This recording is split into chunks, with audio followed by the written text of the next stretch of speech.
don't have no ear stuff still get in your ear. Let's just make sure my mic is on. My mic sounds nice. Check one. Okay.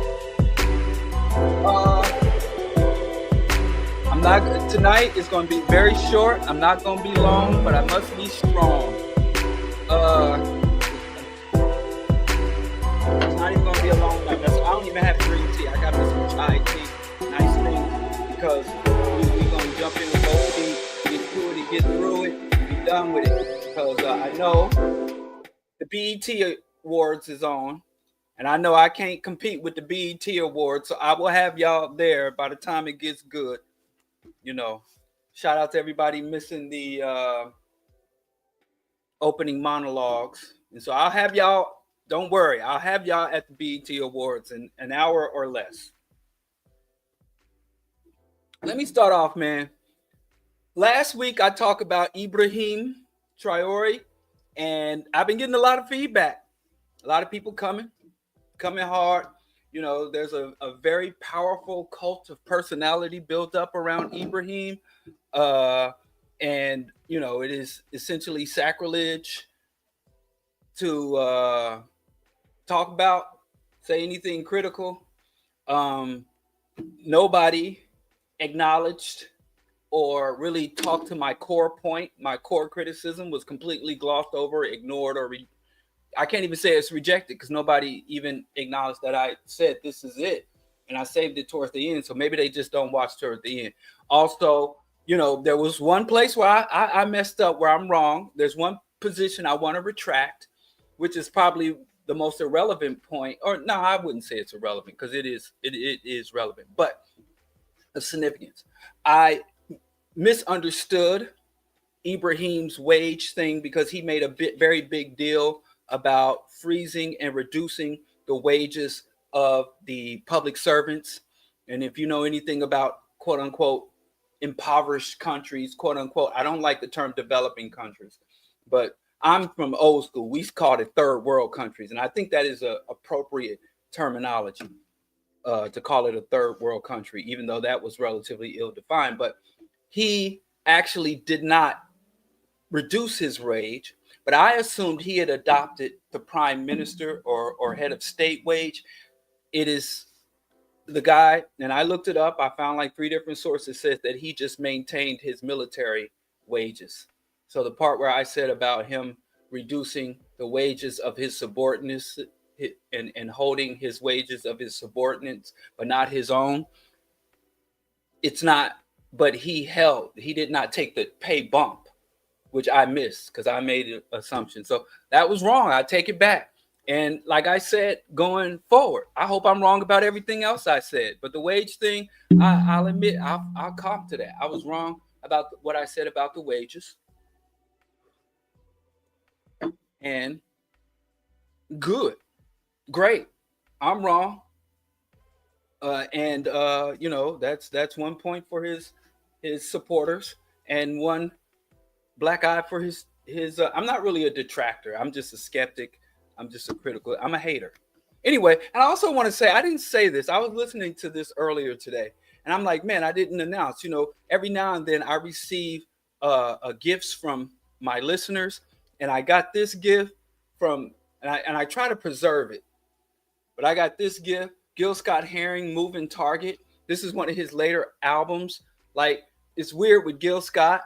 Like, I think a lot of the album 1980, it's one of his best albums, and it gets glossed over. 1980, Spirits, and Moving Target. A lot of his later work gets glossed over. It's not as, you know, bluesy as his original, like Pieces of a Man, The Revolution Will Not Be Televised, and his earlier work.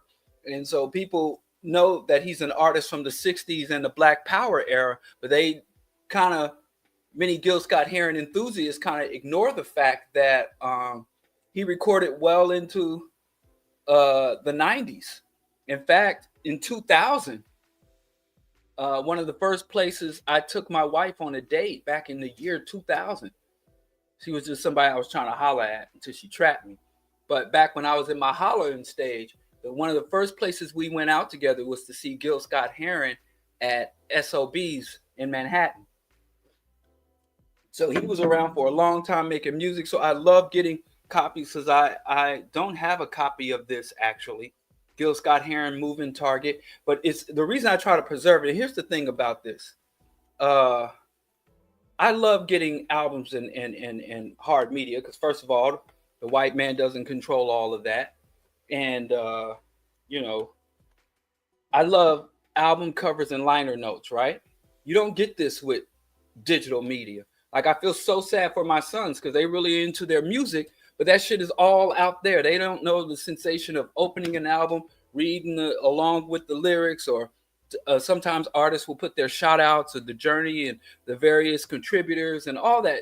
They just don't have this. And this is the coolest shit. Peep this. I've never seen a CD like this. See how it's like an album? That is cool as hell. So shout out. And when people send me stuff, I don't know whether or not to shout them out. So if you do send me something, let me know. You know, sister sends me something nice and I come say her name online and then her man find out. I'm not trying to break up no black homes.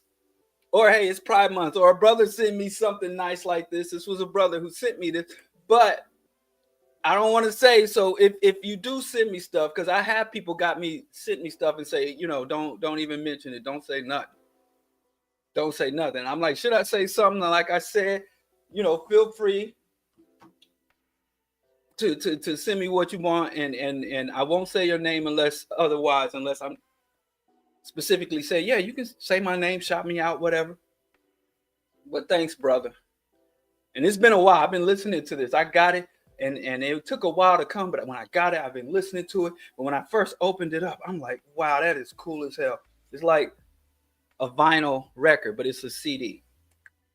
So I'm going to take this back up front because this is in heavy rotation. Love me some Gil Scott Heron. And I did want to share it and give public. I thank them specifically, but I want to thank them publicly too. And like I said, I'm not going to shout you out unless you give me permission by name. Because like I said, I'm not trying to break up your house. What you send that nigga that stuff for? You ain't got me nothing. Anyway, but I digress. Like I said, we can't mess around. I got to get y'all to the BET Awards. I'm telling you, I have y'all there in 40 minutes or less. Somebody, when I was getting off the air a couple of weeks ago, was like, can you just talk about white pathology? Can you just talk about white folks? And I'm like, that's all I do. At least that's what I thought I was doing. But they wanted to be, and I didn't want to be like, well, I did a whole thing on Iceman's inheritance or whatnot. But we do throw terms and concepts around, and I do think it's healthy to revisit and review them because, you know, we just can't, new people come in, and I be forgetting shit. I remember I was talking to Skip and James, and no, it was Skip and Geechee. And I was talking about race first, ideology second, and class third. And I just couldn't remember the class part. And so you got to revisit. You got to, especially as you get older, you got to reinvigorate and revisit these ideas. So anyway, let's talk about white folks and Fear of a White Planet. It's funny, Public Enemy came out with this album, Fear of a Black Planet. And black people, we kind of work ourselves up to act like where we believe that white folks fear us. White folks got some fixation or hang up about us. And it's to the point where no matter how abusive the relationship is, black people kind of hold to our special relationship with white folks. Like white folks have this weird fixation on us. They appropriate our culture and they just can't, you know, they gentrify our neighborhoods and they bring us over here and they invade our lands. Woo, woo, woo, woo, woo. But I hate to say it, and I don't like saying it because I'm not trying to diminish the atrocities and the harm that they did and continue to do to us. But we are not special to white folks.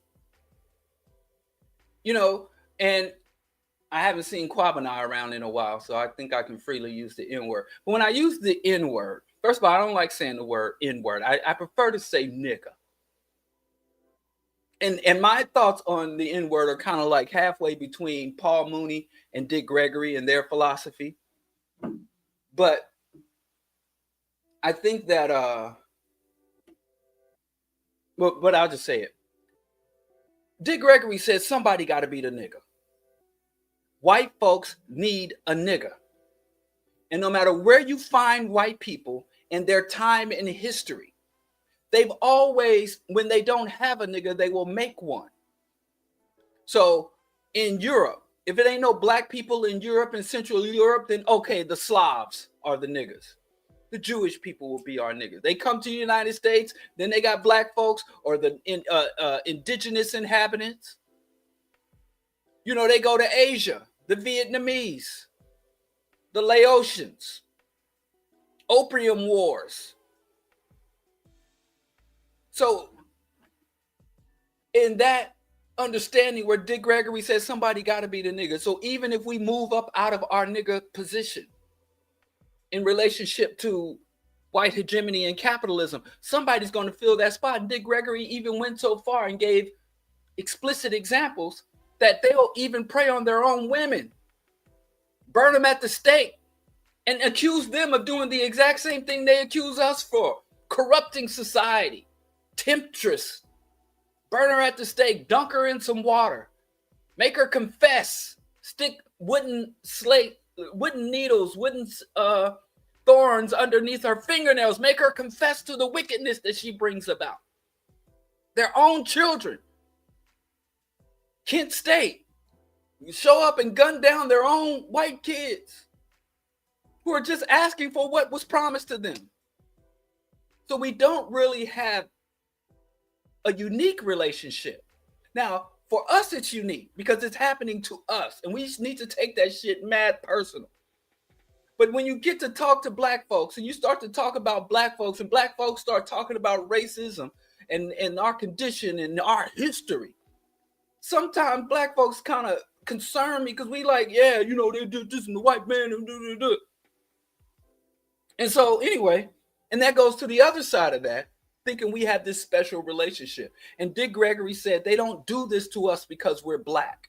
And I really hate that poem. I hate just my haughtiness, you know.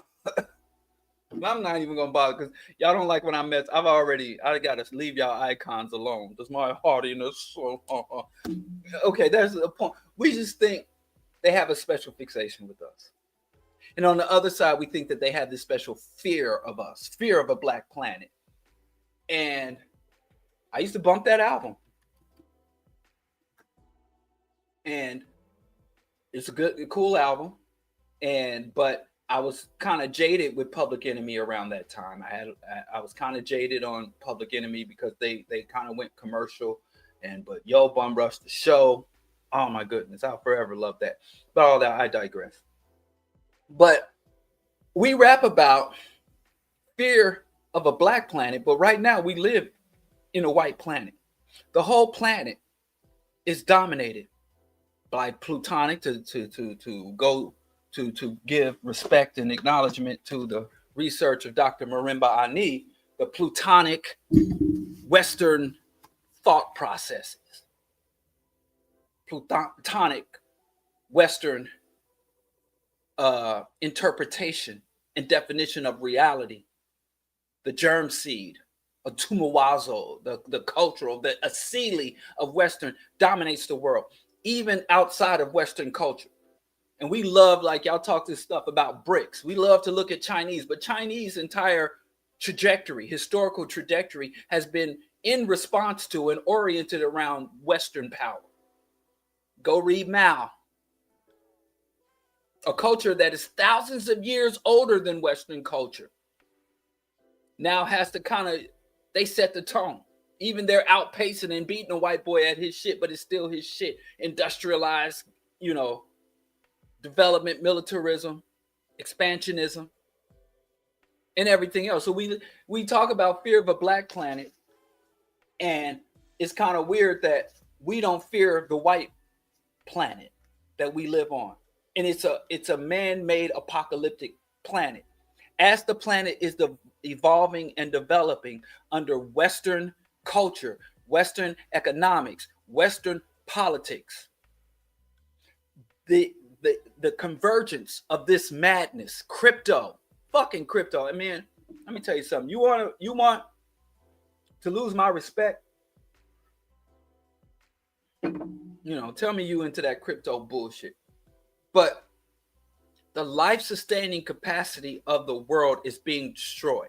And let me tell you something about Western culture and Western domination, because many of us have been under Western domination for so long. I used to go to the Amos Wilson study group under brother Cam. And one day he drew a historical timeline, right, of human civilization, human evolution, from the earliest hunter-gatherer, from the earliest evidence we have of the existence of human consciousness, human culture, human communities, the mobile human settlements, human agriculture, human language, human art, human literature. You go from here, and then he said up to the present day. And he said Western culture and Western dominance is about this much out of this much. So Western culture and these entities, these individuals and communities and races and cultures that we call white or Western, are the newest. They've had the shortest lived civilization, but it's so predominant in our culture and it's so predominant in our consciousness because it's been so destructive. Now, Europeans are not the first cultures to engage in technological development, to organize for warfare, to build empires and conquest, or conceptualize of weapons. But it has done exponentially more destruction than all these other cultures. And they've tried to convince us that there were no other technological civilizations until they came. So they convince us, well, we're able to achieve this level of progress and development because we're so brilliant, as opposed to we were able to achieve this level of progress and development because we're the only ones who were willing to do this shit. There are other cultures that there is archaeological evidence that other cultures started looking around and say, well, we have this civilization, we have this technology, we have this expansion, but it's destroying the rivers. We had to cut down the forest, and we don't want to do this. So there is evidence of development civilization and evidence of civilizations that drew back.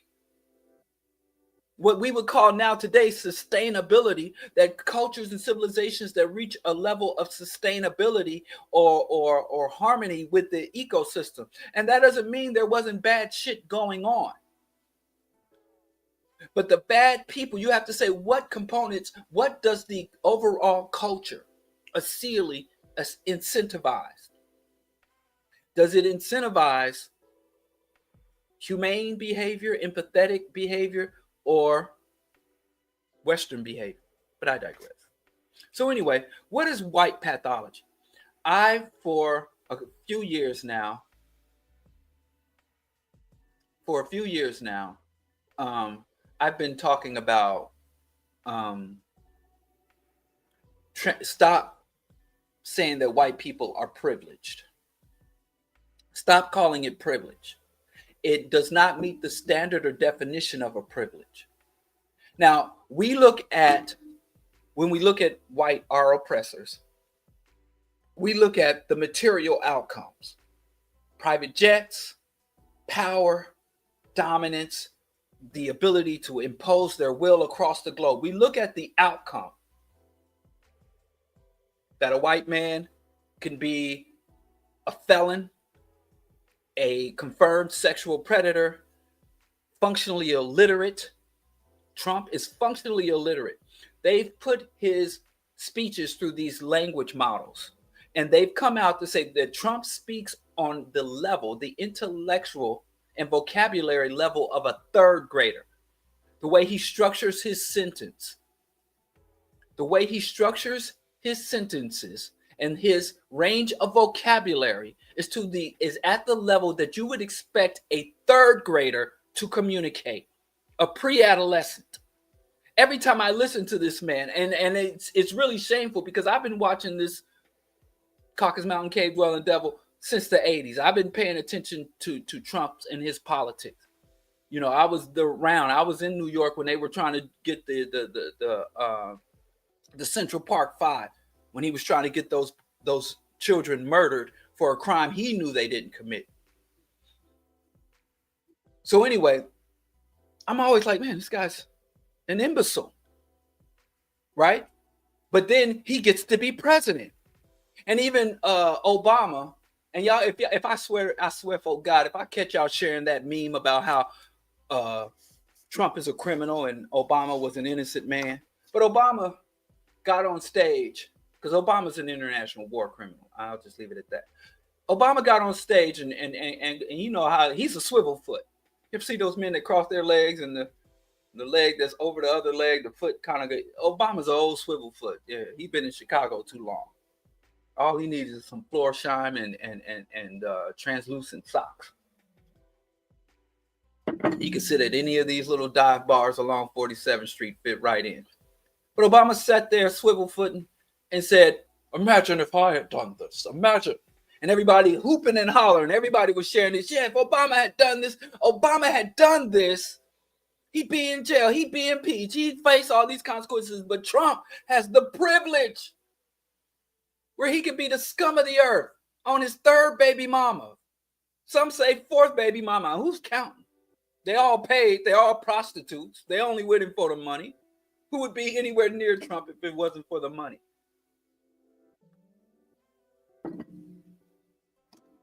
And so, and there's like, that's privilege. And I'm like, how is it privilege to be the scum of the earth? That man is scum.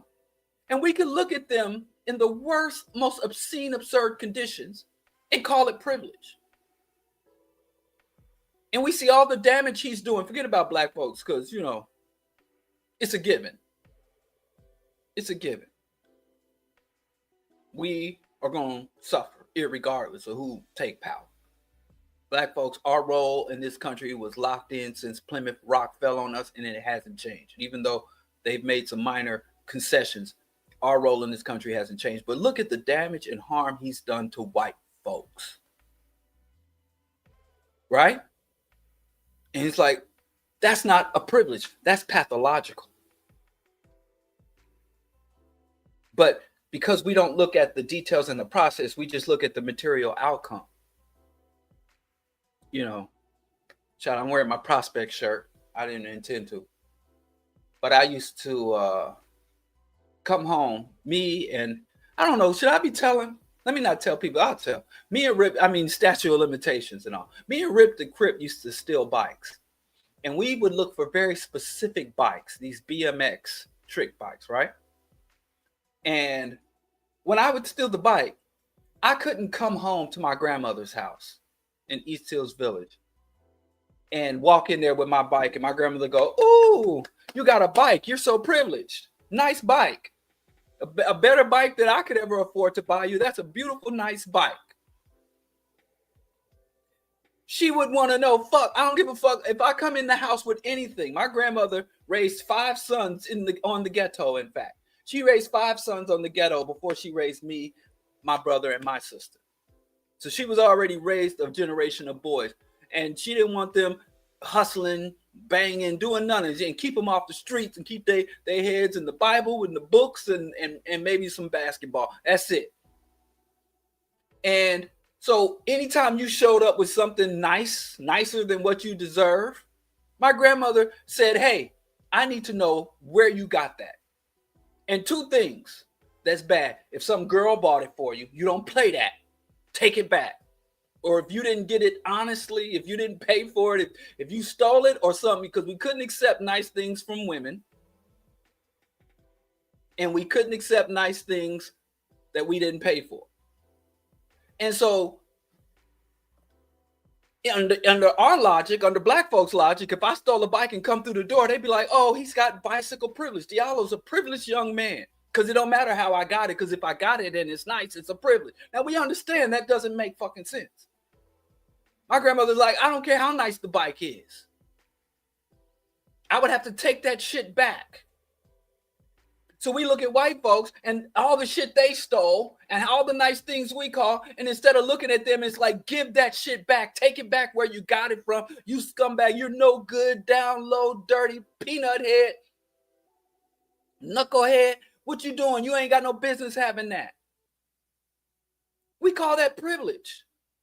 And so when we look at our oppressors and their behaviors, all sense of logic and morality collapses. In what way is it privilege? To reserve for yourself undue, unjust resources and wealth. In what way is it privilege to dehumanize others in order to increase your own sense of self and your own ego? And I've had people fight me on this.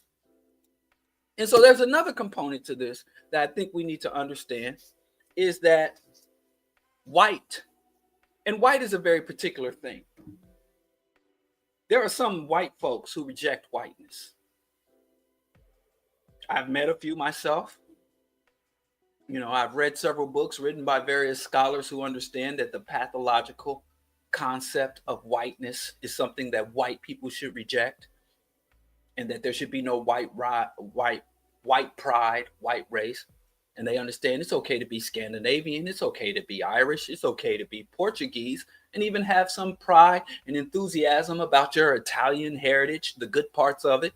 But to be white, you know, because there are white people out here like Stephen Miller and the Trump administration talking about white genocide and the elimination of whiteness. But there's a whole community, a whole ideological component of white people who are trying to dissolve and do away with whiteness because they said it's never given anything good and it's essentially meaningless.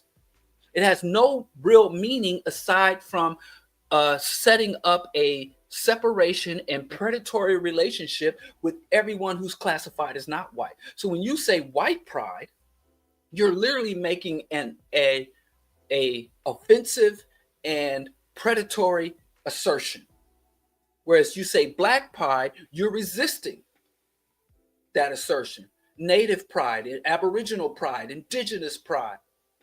These are two different things because of the concepts and how blackness evolved. The concept of black, because there's all these smart ass people, oh, there's no black in Africa. Shut the fuck up. Africans are black. All Africans are black, even though all black people ain't African.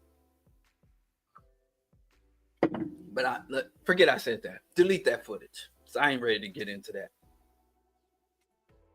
So blackness is a positive thing only because inherently it is an opposition. It is an oppositional resistance response to whiteness. Whiteness in every component is predatory. And I knew this white liberal progressive.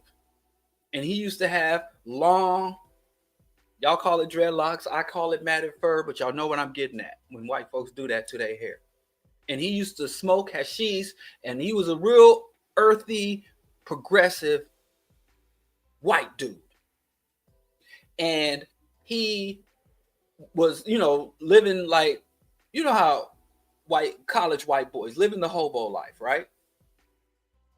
And he used to be around at all the protests and the progressive stuff. And he was around reggae music. He'd be up in the reggae clubs and in the black record store and listening to black jazz. He was around about. So I knew the dude. I see him coming and going. And he decided, okay, time to be for real white. I'm no longer alt-white. And, so he cut off he shaved his matted fur and stopped wearing. He used to his bohemian clothes and his hemp jewelry and all of that, stopped smoking the ganja and all that, and just became a middle-class white man. And he went into the medical field, and then he became a middle-class white man. He started hanging around middle-class white folks. Boom, bam, he all of a sudden had a conversation with someone we knew mutually, and he was like, well, because he was around all this black culture, black, he decided that, hey, just like you have pride that you're white, that you're black, I have a right to have pride in my whiteness. And people said to him, oh, this is like 20 years ago. It's a long time ago. They were like, oh shit, wait till Diallo hears this. You got white pride? And so he's like, no different than black pride. So I had a conversation with him, which, I feel fortunate to be able to have these conversations. Unlike y'all, I don't have as much access to white folks as y'all got. The more successful you are as a black person, the more access to white folks you have. And I'm not a very successful black man by Western standards, but I digress. So dude was like, yeah, and I'm like, well, tell me specifically, because I'm proud to be black because of black people's overall being able to endure and resist slavery, colonization, imperialism, Jim Crow. That makes me proud to be black because we were able to endure and resist. We were able to create culture and cultural products out of the waste of our oppressors, the throwaway foods and the throwaway instruments and broken and scratched records. And we were able to endure. So I'm very proud to be black. So I said, don't just say, because I'm white, I'm proud of it. Give me the specific accomplishments of white people as a whole. Don't tell me about what the Irish did in the river dance, a little stiff upper body, tappy feet dance. Don't tell me about the accomplishments of Albert Einstein, because he wasn't even classified as white. Because remember, the Semitic people aren't, white folks have real trouble accepting them as white. But I continue to digress. I'm like, give me, and he was like, okay, fine. I'm no longer proud to be white. I'm just white. And I'm like, well, you should not. That's not far enough. You should be ashamed. Shame on you when you stepped up to. And so that was an interesting conversation. But most black people don't understand this. And that's why white folks still in 2025, you have a Black History Month and black people get to say black pride and black love and but I say white and all of a sudden it's a problem. Yeah, the fuck it's a problem. And you don't like it? Holla at your ancestors. Holla at your ancestors. But anyway, what is specifics of white pathology? I hate to have this. I'm gonna go ahead and let's put everything on the table. I accuse my wife of stealing this. It's a pamphlet, really. It's a pamphlet. It's like a collection of like 3 or 4 short essays. But there's more knowledge in this book than probably every $100+ textbooks I got in college that I paid for, hundreds of dollars of textbooks. But I accused her of taking this book. My wife is an educator and a psychologist. And I always, whenever I can't find any of my books that deal in any way with psychology, I immediately think she took it to her downtown office, Miss Fancy Pants. So I did go and say, I actually called her. I'm looking on the bookshelf. I can't find the book. And then before she got home, I found it. So yeah, I'm not perfect. I'm not a perfect man. I was wrong about Ibrahim's income and I was wrong about her taking this book. But I'm going to tell you something. This is what I do. I'm like, I got to put this book away so she don't take it. If she needs it, she have to ask me and then I hide it from myself. Life is hard. Anyway, I just want to read this paragraph about white folks. Introductory. It's not introductory. It's just halfway through the paragraph. But this, we've been around white folks so long and we don't understand them. And everybody that comes to explain white folks to us, we don't listen to them. But this part right here, and we'll be like, yeah, I agree with it, but we don't act like we agree with this. Dr. Bobby E. Wright, where should I start reading? Okay. This presentation is based upon the following very simple premise. In their relationship with the black race, Europeans, whites, are psychopaths. And their behavior reflects, now ride with this, because this is a bar. Their behavior represents an underlying biologically transmitted proclivity with roots deep in their evolutionary history. And when you say someone's issue is biologically transmitted and rooted deep in their evolutionary history, it ain't enough fucking education. It ain't enough marches and protests. It ain't enough policies and bills and laws. It ain't enough uprisings and warfare. to change that. And that's why whenever you see black folks saying, hey, we got us a little right to vote, we buying us a little houses, we securing us a little something, we getting a little something, and white people come out and say it is white genocide. For black people to live dignified lives, for black people to live dignified lives and receive just compensation for our labor and our overall contributions to the society is white genocide.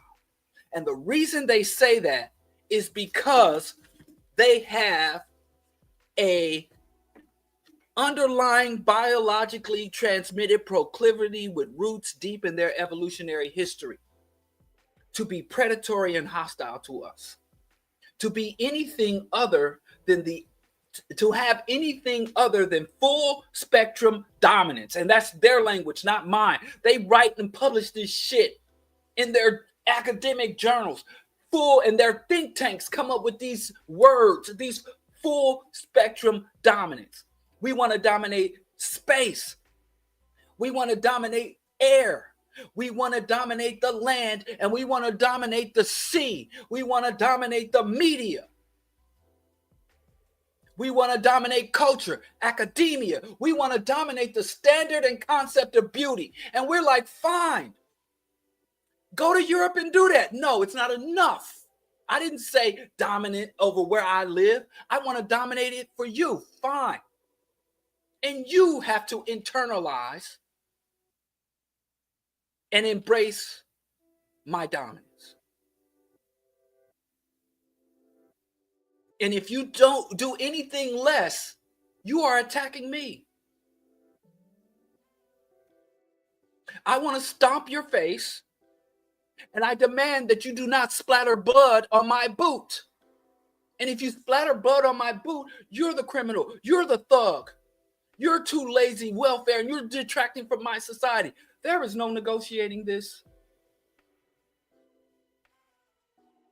Psychopath. And we hear these psychological terms being thrown around all the time. Narcissist, psychopath, blah, blah, blah. But we don't move and operate and function. I've talked to black folks, brilliant black people, doing good things with their lives and making positive contribution to our just aspirations. But they'll send their kids to a predominantly white school and put their kids in white spaces and don't even warn them. Listen, be careful with these white folks. They have what is called a biologically transmitted underlying proclivity. Every black person should have that biologically transmitted underlying proclivity. Even if you married, even if you've been best raised together, even if you were adopted by,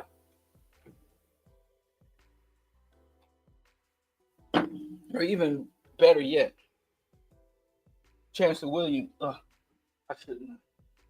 I gotta stop. No, I don't get it. I know this by heart anyway. Chancellor Williams said Europeans are eternal bitter foe. He said that whites are implacable enemies. Our eternal bitter enemies are implacable foe. Europeans have said we operate on the principles of full spectrum dominance, and we only negotiate under terms of mutually assured destruction. And these understandings are articulated by African scholars. These understandings are articulated by our oppressors. And not only do they articulate it, they don't like, what did Puffy say? I ain't got to talk it because I live it. Hello. There's an ice cream war going on downstairs. I'm in the middle. Okay. They can have it all. Take it all. What do I do? I put myself last in this family. All I do is sacrifice for this family. I'm sorry. Just being a man, being the alpha of my household. If that means everybody takes your stuff. What was I saying? So, we don't act like we believe it. We don't act like we know it. We don't act like we understand it. We don't move like, and you'll say this to some black folk, but they've shown it to us. Yeah, Diddy said, I ain't got to talk it because I live it. They ain't got to talk it because they live it. They've demonstrated. They showed us better than they could tell us.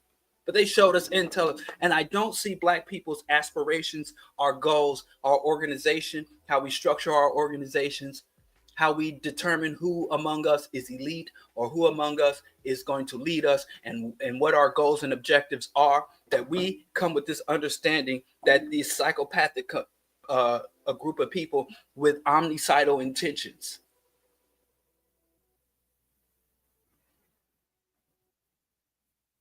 It has been a while. Let me get her on here.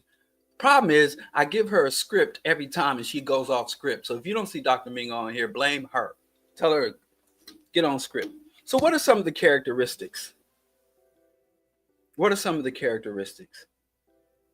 You know, Dr. Bobby E. Wright said, if you are to look at Western culture, there's only one lens that you can really understand Western culture. And he said that's under the rubric of psychopathology. He said, if you try to study Western culture using sociological techniques, history, political analysis, you know, cultural analysis, he said, comprehending or understanding Western culture breaks down. And the only way to get a scientific explanation, clarity on what Western culture is, where it came from, where it is, and where it's going, is he said, if you put it under a rubric of psychopathology. He stated that the products of this culture, those who embrace, who are come out of this culture and dwell within and sustain themselves in this culture, they lack the capacity for guilt. They don't have a capacity for guilt. They don't experience anxiety or a threat to their self-esteem, no matter how far their atrocities go. Like me, I remember some unpleasant things I said when I was a child in school that to this day I feel bad for. Like if I could see some kids, I used to crack jokes all the time. It wasn't my fault.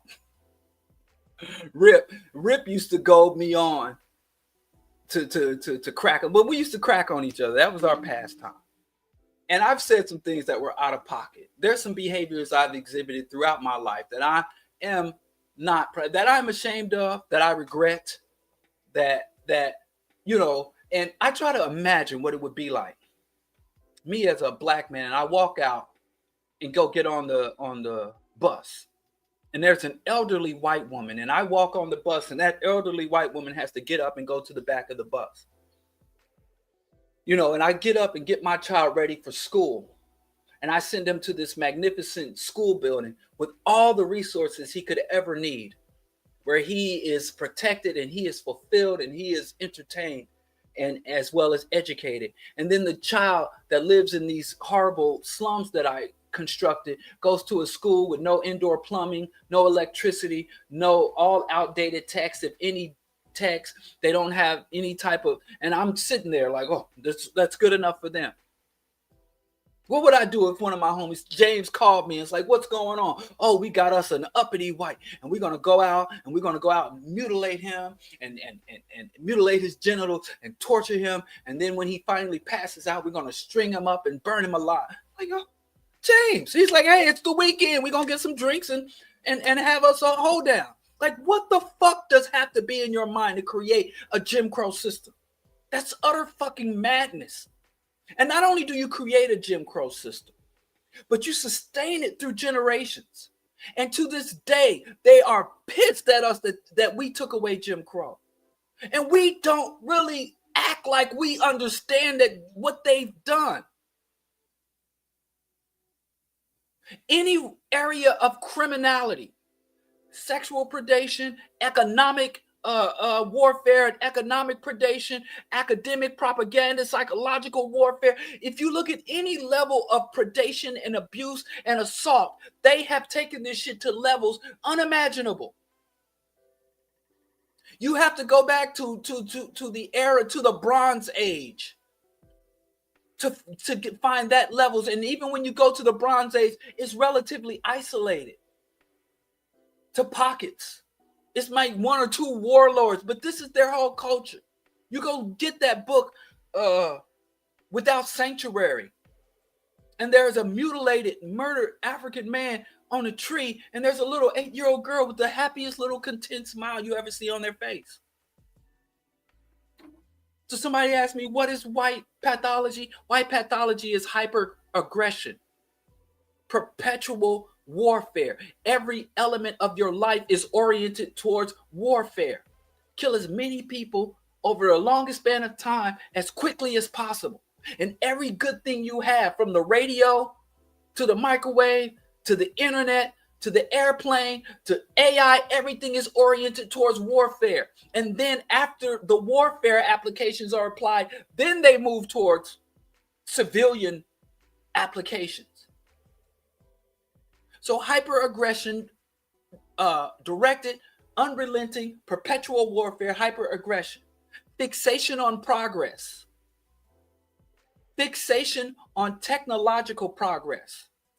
And you can see that the people that as humanity and humaneness, as it regresses, just this hyperfixation, well, who cares if we wiped out this culture, this language, this community?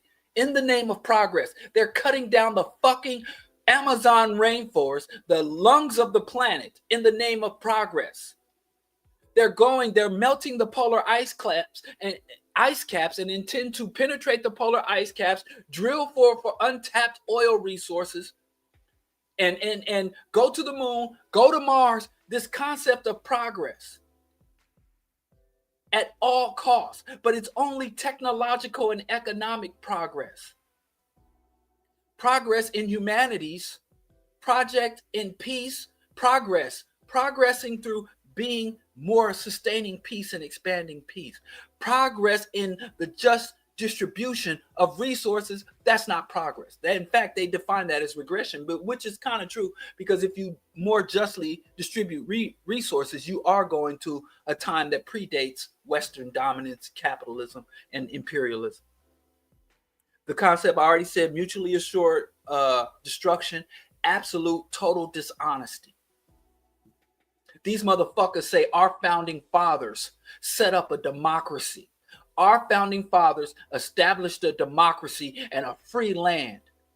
And these motherfuckers tell that lie and force us to stand up in school or sit down in school and have and take tests. I was forced to get my bachelor's and master's degree to write essays about motherfucking predatory enslavers, cannibalistic enslavers, and I had to write papers about how brilliant they were in their treaties, in their analysis, in the rule of law, and diplomacy, and the great diplomacies. And these men have blood on their hands and human flesh between their teeth. Absolute lie. Not only do you construct your whole shit on a lie,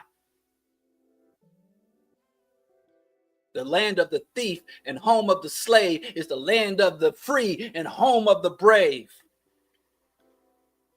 Who can function that hardcore on a lie? Build your whole civilization on something everybody knows is a lie. Everybody knows.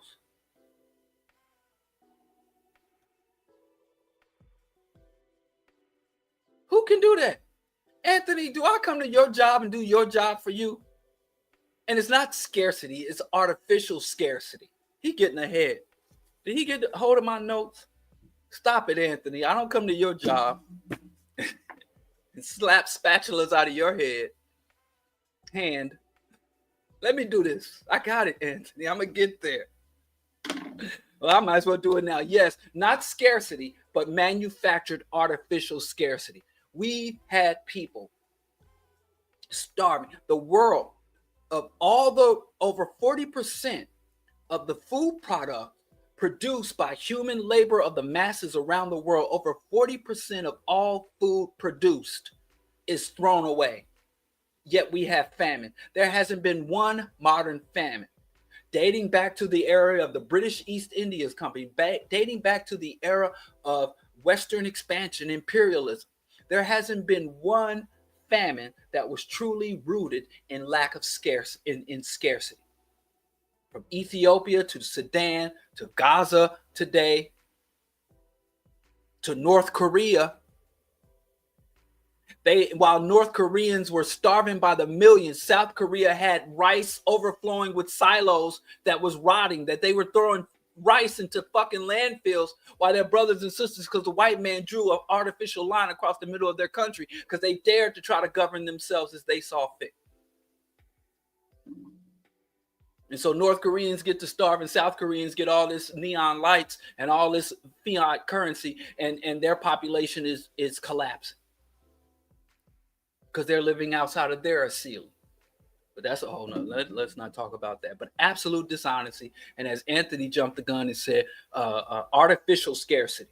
Don't ever have this white man thinking everybody can't have a job, everybody can't have a house, everybody can't have nutrition, everybody can't have education.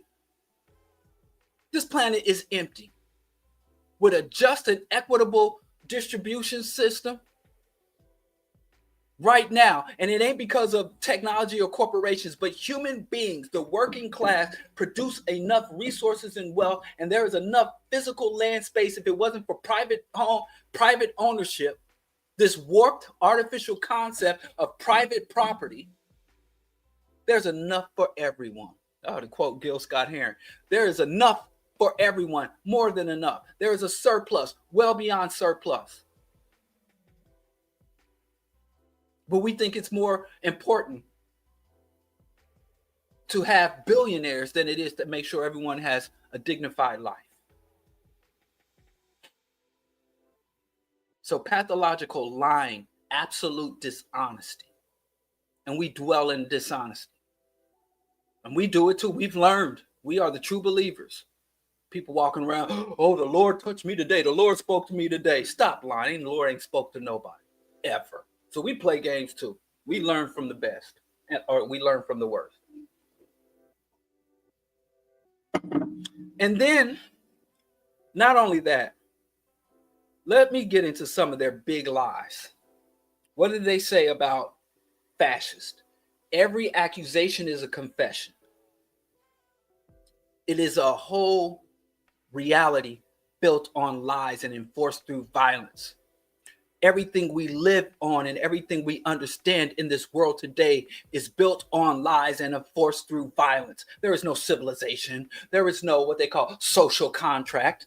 Shit I had to learn about and write long essays, 15-page papers, final papers on these concepts, and I knew it was a goddamn lie. But they was like, not only can we expel you from school, we can expel you from house, we can expel you from the grocery store, motherfucker, we can expel you from life. You want to act up too much. But I was like, wait, when my people get this knowledge, it's over for you. But let me tell you some of the biggest lies that we believe. The lie of competition. There is no competition in this society. This society is based on conquest, not competition. It is not survival of the fittest. It is survival of the slickest, the most deceptive, the most underhanded, the most evil and dishonest people are rewarded, not the other way around. And it's so crazy where black people out here trying to tell black kids to compete. When I was a poor black kid in the ghetto, that's what they will always tell me. I remember I was told to bear. They were like, listen, you seem to be bright. You seem to be able to have some reading comprehension, and you seem to speak standard English, So, you go to school, and they would tell me, you got to go to school and outcompete, make better grades than all the other kids. And if you do that, you outcompete, then you can succeed while they fail. But let me tell you something about black success. Black people competing with other black people in academia, in the business world, ain't no different than a black person on a plantation trying to fill your cotton satchel faster than the next man. Ultimately, the harder you work, the more profits you generate for your oppressor, and the more you validate and entrench your profession. So mediocrity, power. Whenever you're doing something for them, I don't care if you're chasing balls or writing code. Don't be excellent. Delayed gratification. These motherfuckers who are born into wealth got the nerve to tell black folks wait to get yours, as if we haven't been waiting for 3 centuries. democracy. I ain't even got to explain how that's a lie. From the day they violated the Constitution before the ink was dry on it. Hard work, the Protestant work ethic. Now they fight hard, they kill hard, they steal hard, they do everything. If you could define that as work, but the context as we speaking, work is a productive act. Building something up, creating something of value, in a dialectical point of view, doing something to create value. Investing is not work. Landlording is not work. Inheritance is not fucking work. So the people who tell us to work hard are the people profiting from our work, not the people who do the fucking work. And we fall for it. And then peace. Oh, we really want peace.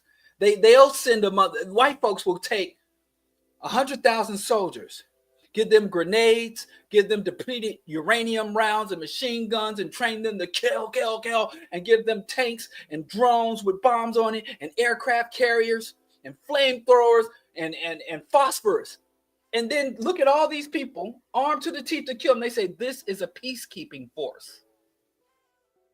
Peace is you submit to my violence without responding with violence. That's peace. You let me come to your lands and extract your resources. You allow my police to ravage your communities and abuse your communities.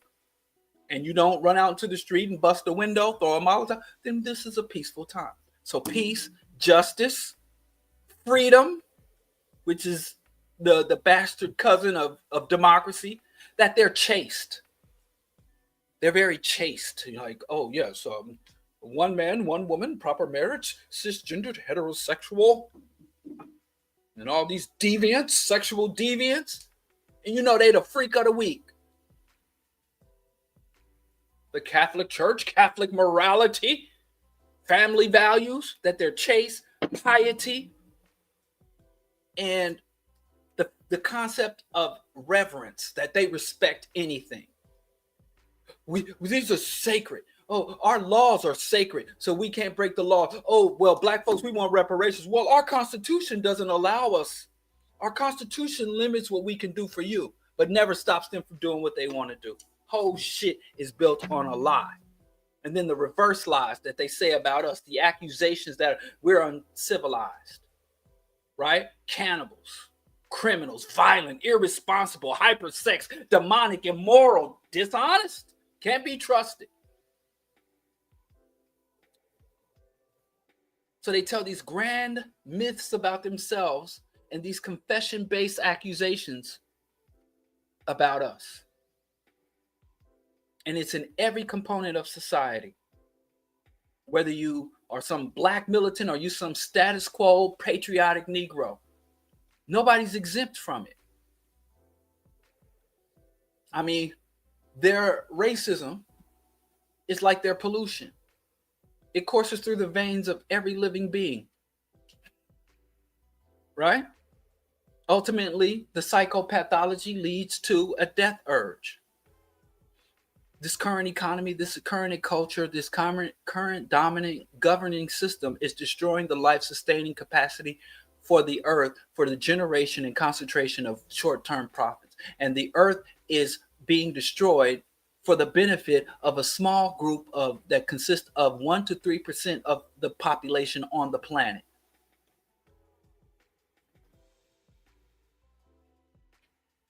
And we are going along with it. And they really goodness is pathologized to the point where in this society, if you claim to be good and you want to be good, they think you're a liar. It's like, I care about other people. Oh, you're virtue signal. They have all these terms, old and new. You're a pinko. You're a liberal. Even black folks love throwing that word liberal around. I know Don don't like Don. He thinks liberal. Oh, you're a liberal. Now, black people hate liberals as much as white conservatives. How the fuck they do that? Propaganda. SJW. Remember that one? Virtue signaling. Bleeding heart. That's the one I came up with. You bleeding heart. It used to be bleeding heart liberal. Oh, you really care about the poor, huh? You claim you care about women's rights. Oh, and I've had dudes tell me, I'm like, yeah, we probably patriarchy. It's fucked up. Sexism is fucked up. Oh, you should say that because you trying to get women. You want the women to like you. And I was like, brother, I ain't got to do all that to get the ladies to like me. Maybe you. Now let me stop. But yeah, like if you say something is good, or if you try to take a stance that is good and righteous, even people like Don will assume you're lying because the Western world incentivizes evil. And you don't define a society by the fact that there's good and bad people. Every society produces good and bad people. You know, ain't nothing I like doing more than hateration on bad people. Don, I can't be going back and forth with you. It's the Source Awards. The Source Awards is on, and I'm trying to get the community. I don't want to take folks away from the Source Awards. They already missed the first. So I'm wrapping this up. But you measure and judge a culture by what it incentivizes. And not just what it incentivizes for the individual, but for the race, for the community, for the culture as a whole. And this society incentivizes the worst quality. And every time we turn on the TV and some other rich and influential person has created a sex trafficking slave dungeon, and we're like, oh, gasp. But if he wasn't a sexual predator, he couldn't be a business mogul because the mentality and skills required to do one are required to do the other. And this society does not incentivize goodness and does not reward goodness. And if you're going to be a halfway decent individual, you ain't getting ahead in society. And yes, I said it. And go tell your secure to bad cousin that Diallo said, if you black and you rich, then you're bad. Class war, class consciousness, class antagonism, class hostility.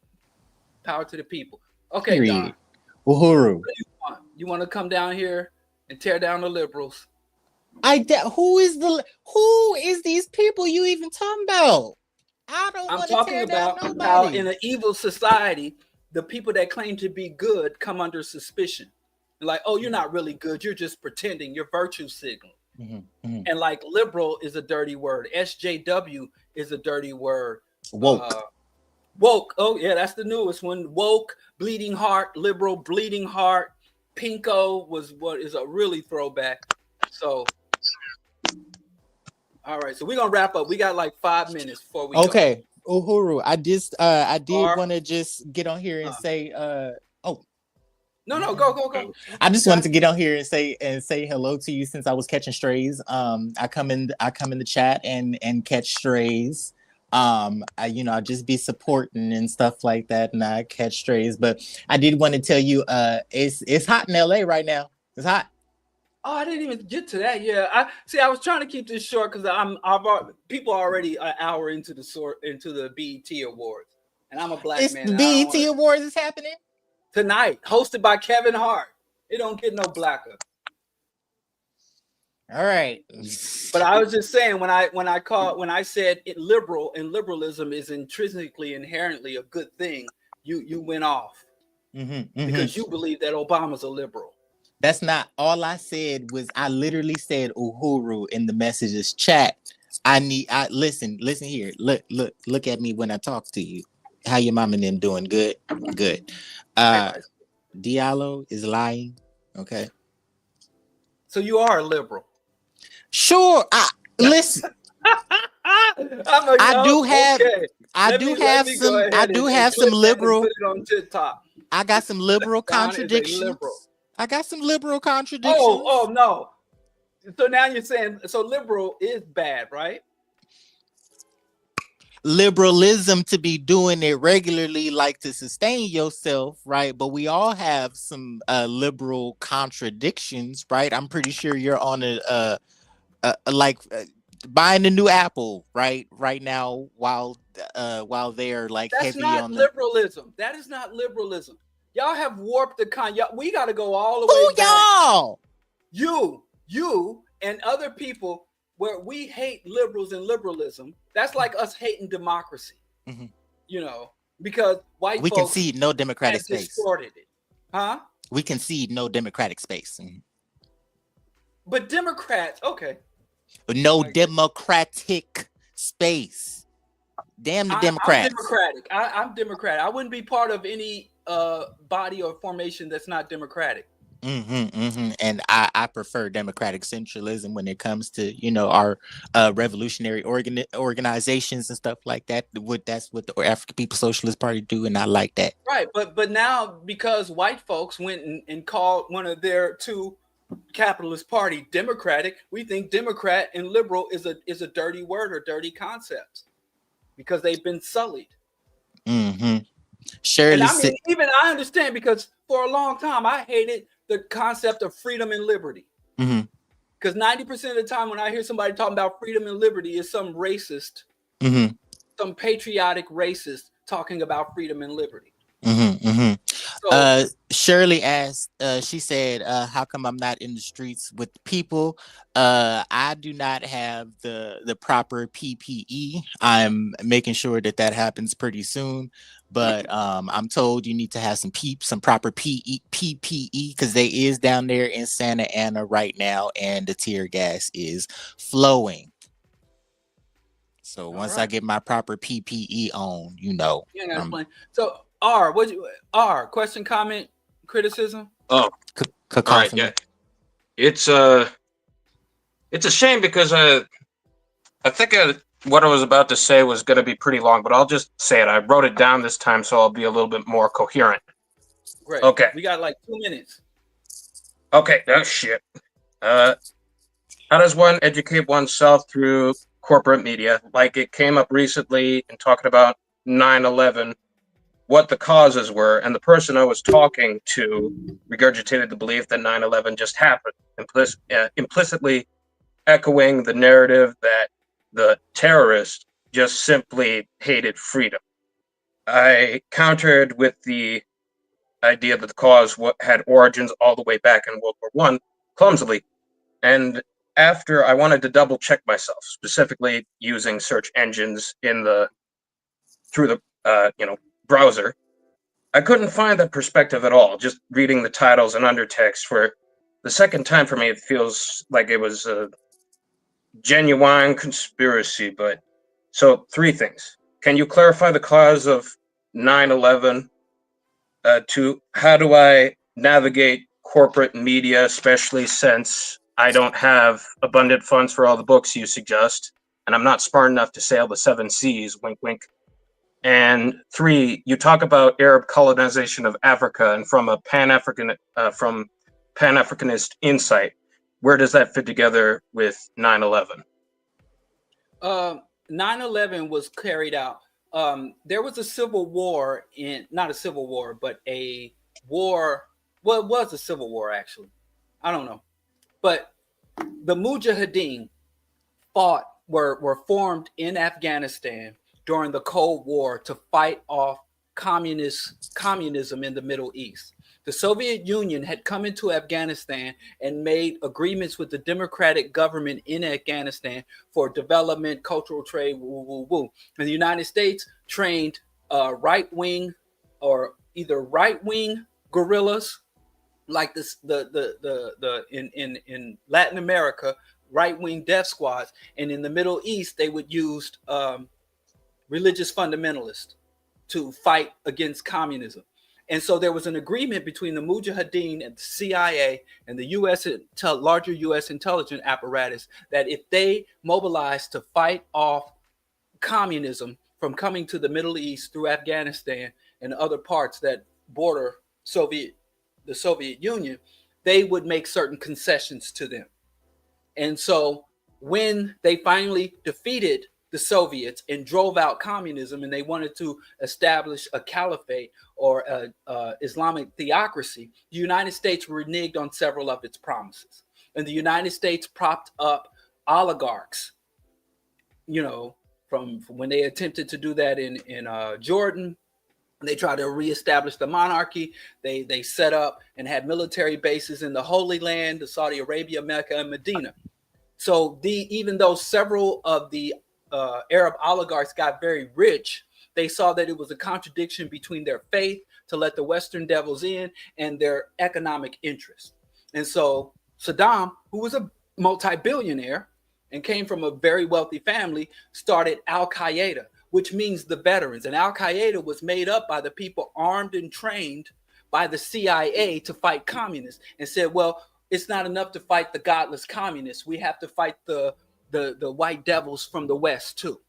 And that started that whole conflict in the Middle East. And it went from Afghanis and Muslim extremists being our friends. Ronald Reagan once said that the Islamic soldiers were no different. The Islamic freedom fighters who were fighting the communists were no different than the founding fathers of America. And there's this old classic picture of Ronald Reagan with Afghan guerrillas. Ronald Reagan died on Dr. Jab's wedding. Huh? Ronald Reagan died during Dr. Jab's wedding. Who's Dr. Jazz? Dr. Jab, Jared Ball. Oh. Dr. Jared is bald. I ain't spoke to him in a minute. So if you look at this classic picture, because remember, everybody was like, the conservative Christians are against, are enemies with the Islamic invaders. That's a relatively new beef. So this is what laid the roots to the so-called war on terror. Dejected agents. Because the United States goes overseas and props up these fighting forces, gives them all this money, all this weapons, and all this training, and then stabs them in the back and expect them to fade into the back. And so Saddam made very clear request. Not Saddam. Bin Laden. He said, number one, stop meddling in the affairs of the Islamic world. That's one. Remove your military infrastructure and military bases from our holy lands. Number two, stop supporting the Zionists and their campaign. So he made some very clear requests in the interest of what is called pan-Arabism or the Islamic world. And they reneged. And so there started to be a series of bombings and conflicts based on that. Now, that's what they said was the cause of 9/11. Now, I believe that there is a very serious component of an internal component. So I still rest on the conspiracy of it either deliberately did it or allowed it to happen. But even if that's the case, whether it was foreign agents who did it or whether it was the government playing some role, false flag attack, that component of the conflict, the larger war on terror, is confirmed by history. But they never gave us the documents. It was a cover-up. Regardless of who did it, it's been covered up and we've never known the truth. As far as navigating the corporate media, you just have to know how to interpret. Know who funds the media, know what the agenda and the goals of the media are, and that way, and being able to discern facts from opinions and opinions from things that can be sorted and valid by evidence and slants. There's no magic thing to it. You have to become a critical thinker. And as you become a critical thinker, and there are free and available forms of either neutral centrist media and even progressive media out there, but you should be even that media, even the media saying the shit you like to hear, you should be even more critical of. You just have to develop your critical thinking. As far as Arab colonization, which is married to, and its bastard offspring of Arab colonization is Arabized African. Arabs hold violent, hostile regimes in North Africa. They are trying to spread beyond North Africa, going into places like northern Nigeria. 40% of Burkina Faso, which nobody fucking talks about. They act like Ibrahim coming to power solved all the problems. But the most pressing problems in Burkina Faso are still persistent. With all these positive headlines, I don't see anything related to that. But 40% of the territory, they keep talking about kick out the French, but 40% of their territory is occupied by Islamic extremists who are enslaving, murdering, mutilating the people of Burkina Faso. And Burkina Faso has over 1.2 million internally displaced people. And Ibrahim is sending dissidents on the front lines to be basically feeding dissidents in his own country, his own people, to the meat grinder of the conflict. So Arabs colonized Africa. They have been engaged in a formal slave trade to this day. The economies and labor force of Dubai and the United Arab Emirates, all these hot spots that you see influencers visiting, their economy is based on slave labor. There are African migrant workers in places like Saudi Arabia doing everything from medical work to housework to yard work that are brutalized and even killed. And the corpses sometimes get sent back to the family in Kenya. There's sex trafficking and sex laboring. The UAE, Dubai is the global hub in sex trafficking. And there are many African children and women caught up in that. So Arab colonization and people that we need to call out. And people's like, well, we can't call that out in this day with what's going on in Palestine. But I know Palestinian activists that have been active long before last October, that have been calling this out. So we can call people to account. We can support the struggle in LA and call out the rampant entrenched racism throughout Latin America. Mm-hmm. And racism that is everywhere in Latin America, down to Chile, all the way up to Mexico, and everywhere in between. Also want to remind people that California is Mexico, straight up. That California is Mexico, okay? And also can you also remind people that conquistadors ain't native to this land? No, conquistadors are we not got a lot native of to this land. conquistadors, Spaniards that like to play brown, but then as soon as they get their objectives served, they turn white. They turn back to the Europeans they always were, and they play indigenous and play brown. Also, for books and stuff, we know that it's important to patronize our local libraries. One of the initiatives that I do, one of the things that I do is try to make sure that the chairman's books is in not only my local libraries, but also all of them, community college schoolhouses that I be at. I make sure I request those books and stuff like that. So access your spaces of free media and develop the capability and capacity for independent social and political and economic analysis, and bring this to your people. Uhuru. And when you're looking at media, you're looking for evidence, logic, and historical precedents. It's got to meet that trifecta if you're going to accept something as being plausible or true. And as far as Arab colonization and 9/11, the Middle East has been allying with various factions of the West, whether, with the East, with the Soviet Union, and even the Soviet Union. And the funny thing about Russia, it's a non-white country run by white people.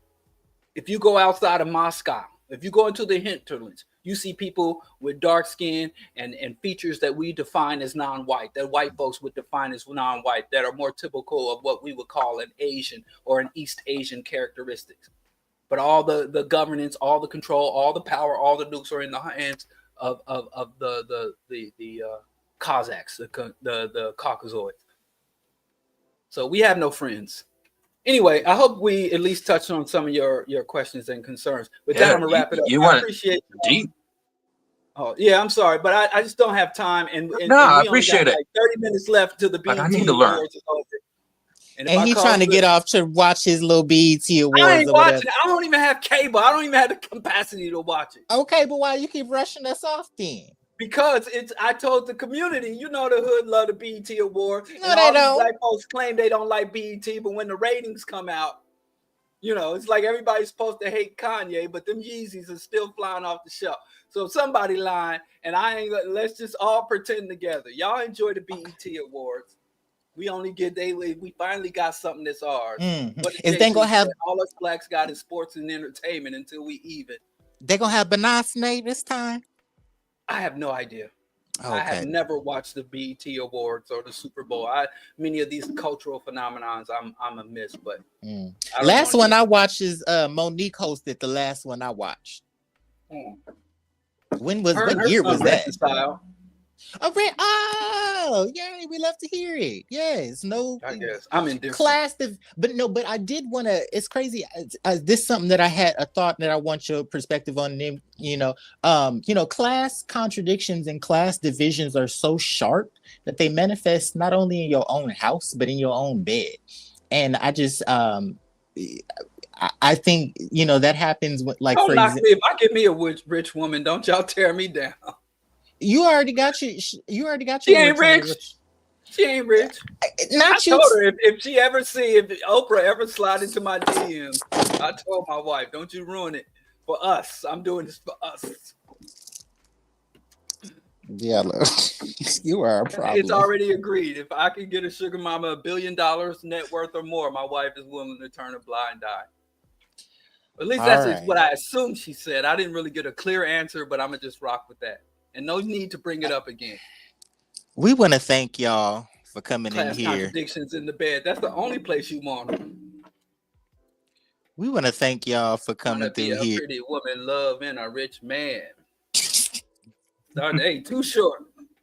Anyway, I digress. This is a dignified show. Stop bringing it down. Thank y'all for tolerating Diallo and his nonsense. And Dr. Shout Mingo, out to the LA uprising. LA, one time had the clown, so we had to burn the whole bitch down. Right on. Shout out to LA. Shout out to South Sudan. The atrocities must not go unanswered in the Sudan.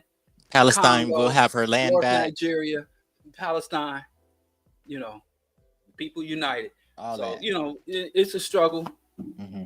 The struggle continues. I appreciate y'all. Not yet, Uhuru. Not yet. But let's struggle for it. Ain't nothing else to do. All right, y'all. Peace.